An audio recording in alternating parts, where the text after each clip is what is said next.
Yeah, I mean, I'm trying to be positive. I mean, after the match, I definitely was struggling in the locker room. Yeah, I think for me, the main thing, I'm sure my team and everyone's gonna tell me like, you did well at Roland Garros. So I'm like, What happens when a 20-year-old tennis champion decides she's had enough of being disrespected on national television?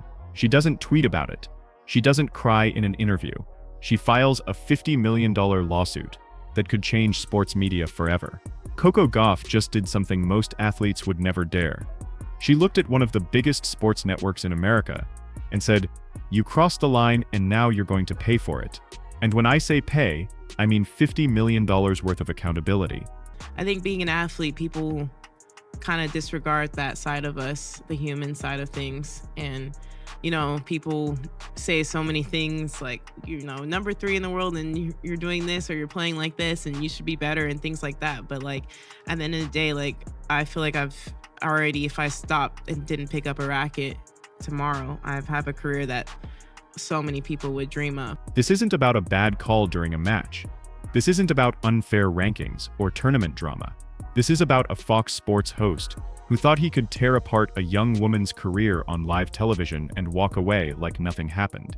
He was wrong, dead wrong, because while everyone expected Coco to shake it off, maybe post something inspirational on Instagram and move on, she did the opposite. She gathered every clip, every word, every malicious comment, and turned it into a legal weapon that has Fox Sports scrambling harder than a player chasing down a drop shot. But I think I just showed people what it's like to be a human, and I have bad days, but I think it's more about how you get up after those bad moments and how you show up after that. And I think today I showed that I can get up after feeling the worst I've ever felt on the court. The question isn't whether she had the right to sue. The question is, why did it take this long for an athlete to finally stand up like this? And more importantly, what did that host say that was so damaging it's now worth $50 million in court? Here's what went down, and trust me, this gets more intense with every detail. It all started during what should have been a routine sports broadcast. Fox Sports was covering the Miami Open, doing their usual pre-tournament analysis, breaking down players and matchups. But then one of their hosts decided to go off script in the worst way possible. Instead of analyzing Coco's game, her serve percentages, or her tournament chances, he went personal. Really personal. He questioned whether her success was legitimate or just media hype. He suggested she was too immature to handle professional tennis. And then, the part that really crossed the line, he implied that her achievements were overblown, and that she didn't deserve the recognition she'd been getting. But I felt with a new perspective, seeing how the support I've gotten since that moment, just seeing how proud of people are of me regardless of how I do here. So today I felt a lot lighter going on court, and I hope to continue feeling that lightweight for the rest of the time here. Let that sink in for a second.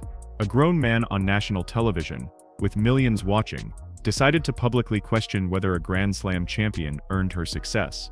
Not her backhand technique, not her strategy. Her worthiness as an athlete. The way he said it made everything worse. There was this smug tone, this dismissive energy, like he was doing everyone a favor by exposing the truth about Coco Gauff. It wasn't analysis, it was a character assassination, disguised as sports commentary.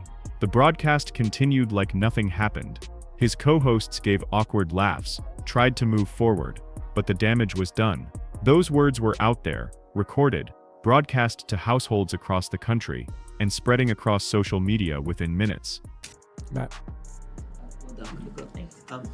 After everything that happened on Thursday night, did you wake up feeling a little differently yesterday? Yeah, I mean, for me, I think I just realized that I don't want that moment to happen again, like on court for sure. And yeah, I'm not someone who I don't want to show I guess weakness in moments, but after the match I was thinking maybe it's not a weakness, it's just showing the things that happen in my head and not keeping it inside to the point where I can't play. Fans who were watching live immediately started screen recording. Twitter exploded. Within an hour, clips of the segment were everywhere, and people were furious. Not just Coco's fans, but tennis fans in general, sports journalists, even casual viewers who could tell something was way out of line. This wasn't tough commentary. This wasn't holding an athlete accountable. This was a hit job, and the target was a young black woman who had already proven herself on the biggest stages in tennis. But while the internet was losing its mind, Coco stayed silent. No immediate response, no emotional post, nothing. And that silence, that was strategic. To understand why this lawsuit is such a big deal, you need to understand who Coco Gauff really is. This isn't just another tennis player complaining about bad press. This is someone who's been carrying the weight of expectations since she was 15 years old. Coco burst onto the scene at Wimbledon in 2019, beating Venus Williams in the first round. She was 15, a teenager taking down a legend on one of tennis's biggest stages. From that moment, the world couldn't look away. She became the youngest player to qualify for Wimbledon in the modern era, and suddenly everyone had an opinion about her future. By 20, she'd already won a Grand Slam, cracked the top 10 rankings, and built a brand that most athletes spend decades trying to create. Nike, New Balance, major endorsements, millions of followers. Her face isn't just on tennis courts, it's on billboards and magazine covers. She's not just an athlete, she's a business. And here's what makes this Fox situation so damaging. Coco's reputation is her currency. When a major network questions whether her success is real, they're not just insulting her, they're threatening her livelihood. Sponsors pay for legitimacy, fans support authenticity. When someone with a microphone suggests it's all manufactured, that affects contracts, opportunities, and her entire career. Coco's no stranger to criticism. Too young, too emotional, too much pressure. She's heard it all, and usually she handles it with incredible grace. She lets her game do the talking, stays focused, keeps winning. So why did this time hit different? Because this wasn't about her performance. This was an attack on her character, her right to be where she is. And it happened on national television, where millions of people form their opinions based on what so-called experts tell them. Coco realized something important. Staying silent wasn't strength anymore. It was permission for others to define her story, and she wasn't about to let that happen. The moment those clips hit social media, all hell broke loose. Within minutes, hashtags like Defend Coco and Respect the Game started trending worldwide. Fans weren't just upset, they were livid. But here's what made this different. Other athletes started speaking up. Serena Williams posted a message of support. Naomi Osaka called the comments disgraceful. Multiple WTA players shared their own stories of being disrespected by sports media, turning Coco's moment into a movement. When athletes publicly defend each other like that, it means something serious just happened.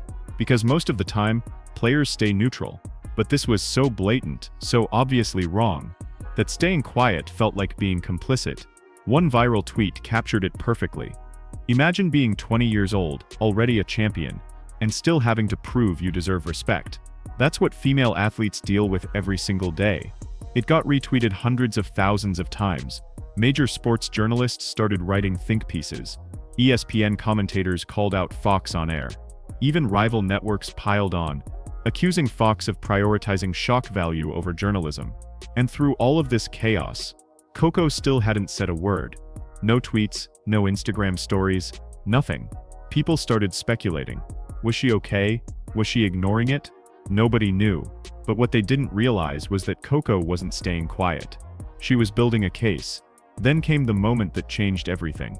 Coco Gauff's legal team filed a $50 million lawsuit against Fox Sports and the host. $50 million, not a cease and desist. Not a demand for an apology. A full-blown legal war.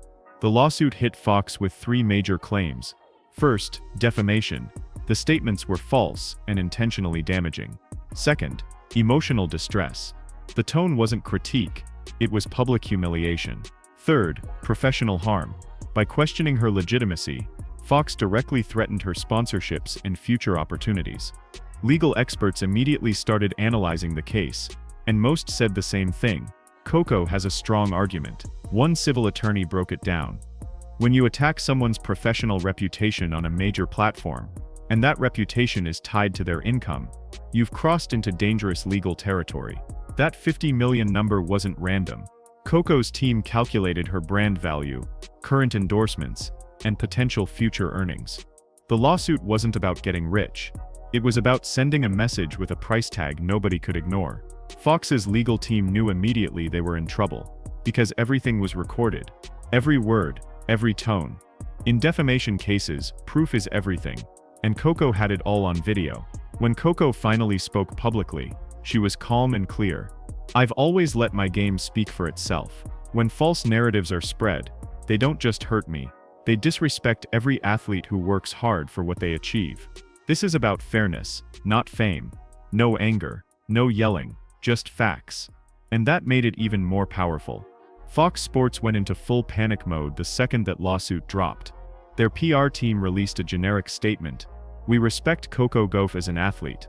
The comments made were purely opinion, and not intended as personal attacks." Translation: "We messed up, but please don't take $50 million from us." Too late. The host who made the comments went completely silent. No tweets, no follow-up segments. Just radio silence. The kind that follows a serious conversation with lawyers. Within hours, the original clip vanished from Fox's website. Editors scrubbed it from archives, pretending it never existed, but fans had already saved and reposted it everywhere. Behind the scenes, Fox's lawyers immediately tried to negotiate a settlement. They wanted to handle this privately, make it go away quietly. But Coco's team wasn't interested. They wanted this to play out publicly because it wasn't about money. It was about accountability. One media lawyer summed it up: "Fox didn't just cross the line between criticism and defamation, they sprinted past it." The network that celebrates tough commentary suddenly couldn't handle the consequences. This lawsuit isn't just about Coco versus Fox. It's about something way bigger. For decades, sports media has gotten away with treating athletes, especially young women, like they're fair game for any kind of commentary.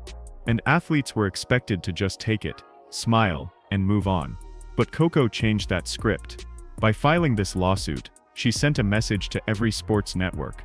The old rules don't apply anymore. You can criticize performance, but you can't destroy character without consequences. And the impact was immediate. Sports networks across the country started quietly re-evaluating their commentary policies. Producers sent out memos about respectful dialogue. Hosts became noticeably more careful when discussing young athletes. One network insider even joked, "Everyone's terrified of pulling a Fox moment." Major sponsors saw what was happening and doubled down on Coco. Nike, New Balance, and tech companies publicly praised her for standing up. They didn't see controversy. They saw leadership. Coco wasn't just an athlete anymore. She became the face of athlete empowerment. A 20-year-old woman holding one of the biggest media corporations accountable.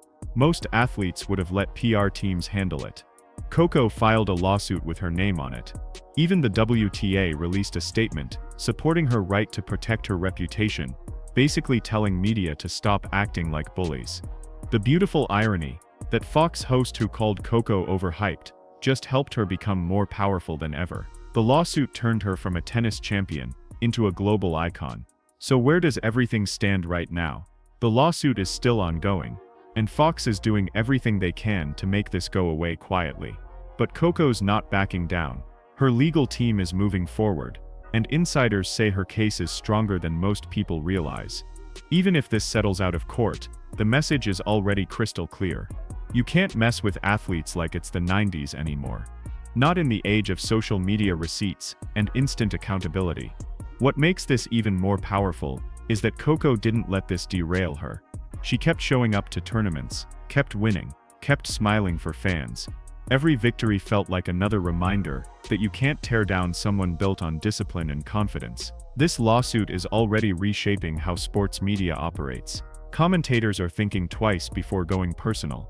Networks are protecting themselves from liability, and athletes everywhere are watching, realizing they have more power than they thought. Coco Gauff didn't just serve justice, she served notice. To every host who thinks young athletes are easy targets, to every network that prioritizes shock value over respect. The modern athlete isn't powerless. She's smart, strategic, and unafraid to protect her worth. And that's what separates stars from legends. So what do you think? Did Coco do the right thing by suing for $50 million, or should she have just let it go? Drop your thoughts in the comments. And if you think athletes deserve respect, hit that like button, subscribe, and turn on notifications, because this story is far from over.